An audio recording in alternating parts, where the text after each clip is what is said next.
Hello, Brian Fazio, Newton County's Public Information Officer, and welcome to a special edition of Do You Know Newton? I have special guests with me today to discuss a topic that has been on a lot of people's minds in the state of Georgia since January 1st when it was passed into law, HB581. I have with me Tax Commissioner Brent Bennett and Chief Appraiser of the Tax Appraiser's Office, Marty Kennard, to kind of discuss a little bit about HB 581 and what we know about it and what it's affected the homestead property owner and other people in Georgia. It is a big topic. It is a big topic that we've been learning about, seems daily, and I know the public has also been learning about, and hopefully you've checked out our website and some of the other education materials available to read more about HB 581 and what all it meant. It was a bill that was passed by the state legislature last year. It went into effect, like I said, January 1st. After a vote, it was approved by Newton County voters. 60% of Newton County voters approved it. It was approved on a statewide measure by about 63%. So it is something that is into effect now, and we want to get into it. There's a lot of topics. The bill is in three parts, so we'll kind of try to handle it topic by topic. First of all, I want to talk about what is in the bill. The bill essentially had three pieces: procedural changes, which I know Marty can speak of a little bit; homestead exemption, which many people have heard of. That's been the big topic that many people have heard of. How it puts into effect a new homestead exemption that applies to homestead properties only. We'll make sure we're clear on that. And then a new sales tax, which, due to the mechanizations of the bill, is not applicable here in Newton County, so we won't really talk too much about that. But if you were watching from another county in the state of Georgia, that may apply to you, but it does not apply to Newton County owners. So really, I want to talk about you all and how it affects homeowners. Once again, we are here with Marty Kennard and Brent Bennett. Marty, welcome, and kind of quickly tell people what you do here from Newton County. Yes, thank you for having us. My name is Marty Kennard. I am the Chief Appraiser with the Newton County Assessor's Office. Our office handles evaluations of properties, mailing out the annual assessment notices, which you'll see impacts on this year, as well as valuing these properties and the ownership of these properties. All right, and Brent, you were just newly elected, so welcome to Newton County. Welcome, and tell people what you do. Thank you so much. Thank you so much, Brian, for having me here as well. Again, my name is Brent Bennett. I'm the newly elected tax commissioner that took over on January 1. My office is responsible for three things, basically: billing, collection, and disbursement of property taxes. As Marty indicated, her office handles the property valuations, and my property does the bill calculations, printing and mailing the bills, and collecting and then dispersing that money to the appropriate levying authorities. Yeah, so that's two great people to have here to talk about HB 581. So the Board of Commissioners sets the millage rate and oversees the budget and all that goes into, and then it gets sent to Brent, who brings in. So let's if we can talk about that, how the process actually works, right? Early in the year, and Marty could speak to this, how office values the property, and we'll talk about that, where they send an assessment notice, and the customers have a certain period of time in order to appeal or not to appeal that, and she can discuss that. And then the next step is then the Board of Commissioners sets the millage rate. And once the Board of Commissioners sets the millage rate, then my office goes in, takes the values that's provided to us by the Tax Assessors Department, as well as the millage rate, and then we do the calculations and then mail those bills. And that's an important piece, because then everybody says the bill that they believe they voted on in November was to lower their taxes. And as you just stated, the taxes, the budget, the taxes, the property assessments are all kind of different pieces. Different components. Yeah, different for sure. components. So we'll start off with how HB 581 affects the homeowners and what it means on your property tax bill with the piece on the property tax exemption. So you can tell us, first of all, what is a homestead exemption and how does one get it? Do we have it already here in Newton County? So homestead is for your primary residence of your property. It's the one that you own and occupy as of January the 1st. It's a simple process. Either you can apply online at our Newton Q Public website, or you can come in the office. The deadline is April 1st, although you can apply year-round. The major thing about that is there is different ones. You have a regular homestead, which is your typical home ownership, as well as others that could require more documentation. You can contact our office to ask what those additional things would. We do offer veterans exemptions, disability, and senior exemptions. And you can check, any homeowner can check Newton Q Public, which you can find a link on our website. You can Google Newton County Q Public, Newton County Tax Assessor, and find out if you already have an exemption. Correct. I know you told me that the other Correct. day, where you can enter your address in to Newton Q Public. And Q Public is a great tool for other things as well. That's another topic for another video. That's where you can apply online as well. Yeah, you can apply on there as well. And if I may add to that, I think this is a great time while we're talking about that to make sure you have that. Yes. I think people need to check that to make sure it's on your property. As well as their, their square footage, the year built, and the bathroom count, that information's on there as Right. well. And the homestead exemption applies to your main property. So if you have multiple properties, it's your main It's your home, correct? primary residence. primary Correct. Okay, and then, like you mentioned, there's different types of homestead exemptions. The one that is now a law in Georgia is the floating homestead exemption. Yes, that's the House Bill 581 that we're hearing a lot about.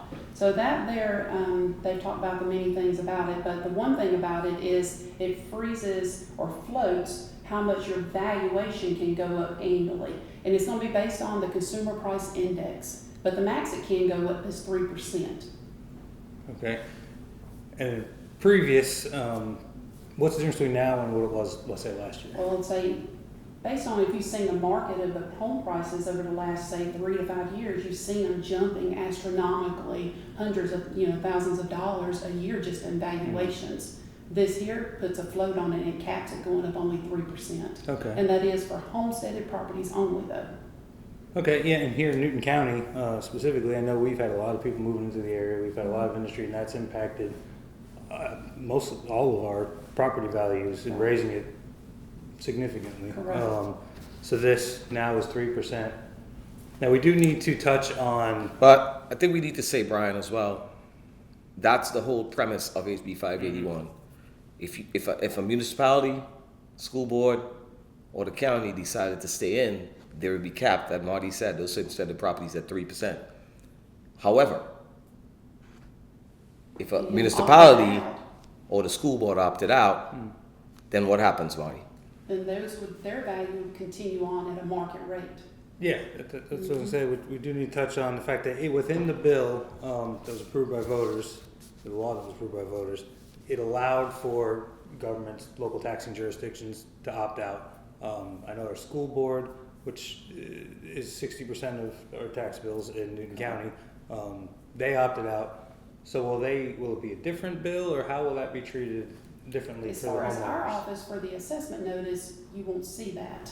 Okay. But when it comes out to the tax bills later in the year, there will be different valuations in which the taxable value will be applied to the millage rate breakdown. Yeah. And, that's on the value. So I would say this, in the simplest forms, if you look at a property tax bill, there are what we call levying authorities. The county M&O is a levying authority, fire is a levying authority, the school board is a levying authority. So what you will see is a different taxable value for the school board versus the county M&O. You will definitely see that because the school board decided to opt out and the county decided to stay in. So you will see two different values. And so I've mentioned, I should say this, I think one of the things I would love to do is to do another video as we get closer to tax bill time in August, explaining what the bill looks like and how it would impact you. Yeah, because another thing homeowners will see is there'll be an assessment notice that comes out in the spring. Yes. So people see that, and we'll talk about those changes a little bit.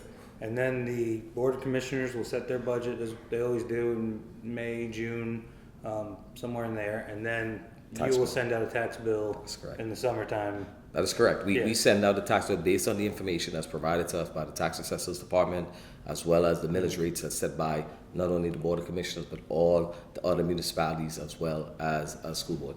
Yeah, so those are three important pieces I hope all the homeowners watch and pay attention to, because there's been some changes with that too, along with the floating homestead exemption. Some procedural changes And our have been annual made. Yeah, assessments. what changes They have. have been made? So we mail out our annual assessment notices each year. They usually come out somewhere around the second week of April. What it is, it gives you, what you need to do is actually review that information, make sure the information on there is correct. If you have any questions, you reach out to our office within that 45-day time frame. The biggest thing to look at is that the taxable values that we have on there. You're going to have your previous year value and you're going to have your new current year value. The main thing is, could I sell my property for at least that amount that's on there? You know, in most cases you can, but if you feel like you cannot, that's when your time is to speak up, come in, file an appeal. It's actually something you can do online as well on our Newton Q Public website. Just search your property and it says on there, it'll be an open link to file an appeal. And there is a 45-day window from the date of that notice. One thing you're going to notice major change with that this year is you're used to seeing at the very bottom, it would show an estimated taxes due. Okay, that information was based on the previous year's millage rates because the new millage rates have not been set. So what they've done is they've actually taken all that information off on the bottom now. I know personally, I appreciate that because when I got, I work here, so I know what the millage rate is and all that. So when I got the tax bill, it was often different than what I knew from here, but it hadn't been approved because there's 3 public hearings, there's a lot of process and steps that need to be involved. So it'll be a little, as far as your estimated property taxes, it'll be a little less, it'll be a little more definitive. Well, there's not going to be any kind of tax information on there. It's going to show an estimated rollback rate. Okay. And the rollback rate is? not the number, but the definition of the rollback rate. You want to weigh me on that one? What's your thoughts? I'm trying to simplify so we know that the Board of Commissioners sets a millage rate, right? Every municipality, as well as the school board, sets a millage rate. So the definition, the best way I can explain it in simplistic terms is there is something called a tax digest, which is the valuation of all of our properties, right? Both real estate, both commercial and non-commercial, residential. And so based on, and I hope I'm saying this right, based on the values, you have to get the same amount of money from the prior year. So of course the values are going to rise in most instances. And of course if your values rise, then the millage rate last year then is higher because you're going to make more money. You have to roll the millage rate back to get the same amount of money that you received in the prior year. So right? what it's essentially going to be is what each one of these taxing authorities feel like their millage rate would be come this summer. Correct. Okay. So that's what they're thinking that it could be by the end of when they determine their actual millage rate. Okay. It's clearly an estimate. Yeah. Clearly. Yeah. Clearly an estimate. I think it's important that we say that it's clearly an estimate. Yeah, and I think, Brian, it's really for people to understand. It's going to be a little bit confusing, and that's what we're trying to do this video, because people are going to be like, what are my estimated taxes going to be? But I would also say that was also confusing to people as well, because sometimes people would send a payment with that notice. Yes. And it's not a bill, it's just an assessment notice. So maybe that would take some ambiguity about it, but it also creates some additional issues because most people might not know what an estimated rollback is. It doesn't necessarily give you an amount to pay. It's just saying, here's what the estimated rollback, like Marty said, what that municipality, that jurisdiction thinks the property tax rate will be come the summer. Yeah, my big takeaway is for everybody, stay informed. Watch videos like this. We're going to continue to push that information on our website, social media, forums like this, on what what millage rate is. I know we're going to be doing some information on appeal process and things like that. When the budget season does come around, we stream all of our Board of Commissioners meetings. Anytime they meet, we stream it. So you can watch all the budget hearings, you can watch the millage hearings, you can watch all that. Stay informed, so you won't have to estimate. You'll know, you'll see firsthand. They want to do some workshops as well. Yeah, right? yeah. Anytime they'll meet, and we'll stream that. It's all on our website. It's all on our YouTube page. So stay informed is the best way I can tell people to do things, and that's what we've been doing. I know we study every day because it's a big bill. First of all, government's, there's a lot going on in government, but this bill itself is big. There's a lot of pieces. I know we're still talking about the procedural changes. Anything other than what they will see on their assessment notice, that will impact people, that people should look out for? There is a change to the 299C which is after the appeals process. I'm not sure if you want to elaborate on that too much this morning. Is there anything, we'll go to Brent now, is there anything that you would like to add on? Well, I think, On the you know, exemptions, it's or- important for people to understand that the whole bill was designed to cap the assessments. Because like Marty said, it was fluctuating all over the place. And now it gives you a steady 3% cap, right? Mm-hmm. But that doesn't mean Your tax bills. your tax bill is not going to go up. And I think it's important for people to understand that, or not go down for that matter. I don't want to say one way or the other, but it's not necessarily going to stay the same. And I think Marty, you could touch on that. But the bottom line, I think that's very important for people to understand that even though your values are capped at a maximum of 3%, the millage rate can still rise.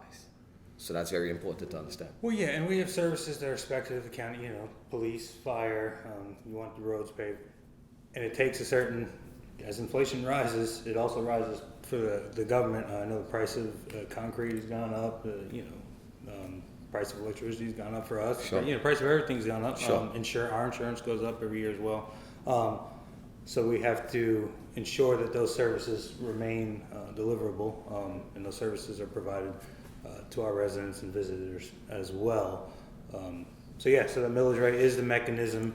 But it's important, To do- you know, Marty and I don't have anything to do with the millage rate. We're just here to explain our part in it, right? She has to do the assessments. I have to do the tax calculations of the bill.